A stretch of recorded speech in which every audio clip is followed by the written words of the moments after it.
नमस्कार मंडळी, आज मी तुम्हाला सर्वांच्या आवडीचा पदार्थ बनवून दाखवणार आहे। त्यासाठी मी इथे एक वाटी रात्री भिजत ठेवलेले वाटाणे घेतलेत आणि 3 बटाटे घेतलेत। त्यामध्ये हळद मीठ टाकून आणि तेल टाकलंय आणि ह्याच्या 6 शिट्ट्या करून घ्यायच्या आहेत आपल्याला।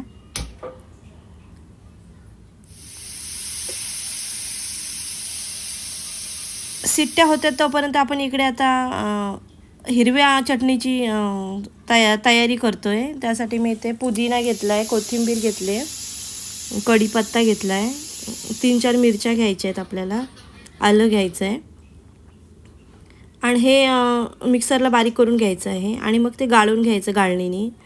अशा गाळणीने गाळत नसेल तर आपल्या पुरणाची गाळण असते, पुरण करायची चाळणी असते त्याच्याने गाळलं तरी चालतंय।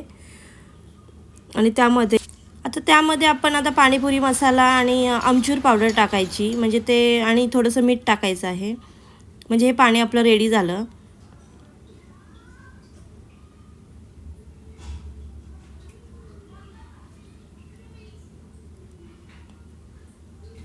आता आपण गोड चटणीची तयारी करूया। आता इथे मी एका पातेल्यामध्ये गूळ घेतले आणि आता तो मेल्ट होण्यासाठी मी आता गॅसवरती ठेवते। आता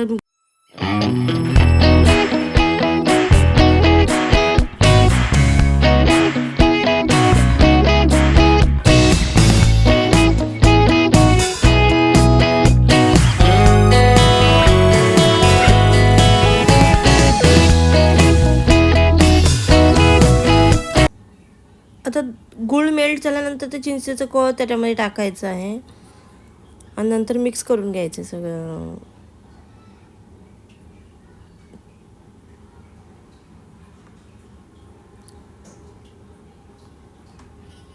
नंतर आपल्याला जेवढं तिखट आहे तेवढं तिखट, धना पावडर, गरम मसाला पाहिजे असेल तर गरम मसाला पण टाकू शकता तुम्ही, थोडंसं मीठ वगैरे। आपलं गोड पाणी ही रेडी आहे।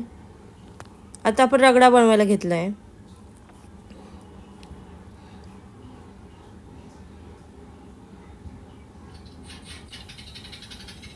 रगड्यासाठी मी इथे तेल टाकलंय, थोडं जिरं टाकलंय फोडणीला, एक कांदा टाकलाय, एक मिरची। आपला जेवढं तिखट पाहिजे असेल तेवढे टाका, आम्हाला कमी तिखट पाहिजे होतं म्हणून एकच टाकले। आणि आपण जे मगाशी बटाटा आणि वाटाण्याचं हे केलेलं ते टाकलंय रगडा।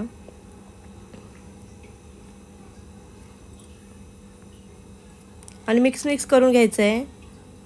वरून धना पावडर, आमचूर पावडर, तुम्हाला गरम मसाला हवा असेल तर गरम मसाला पण टाकू शकता।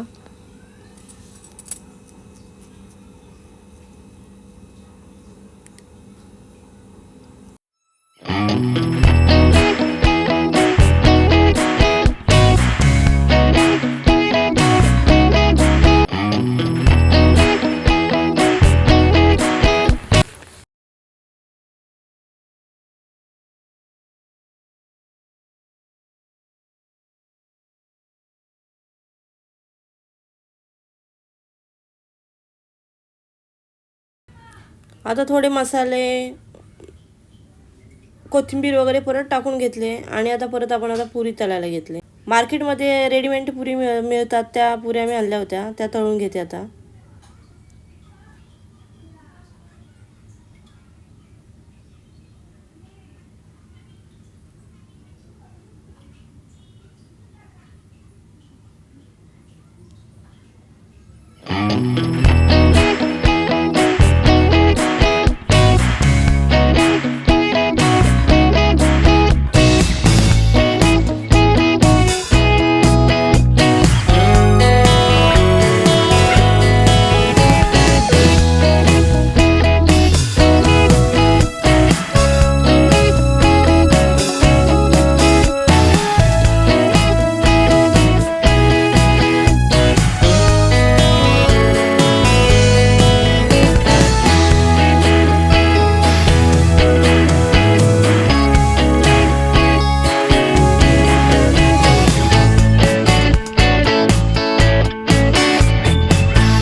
आजची रेसिपी आपल्याला कशी वाटली तर नक्की सांगा आणि लाईक करा, शेअर करा आणि सबस्क्राईब करायला विसरू नका. बाय.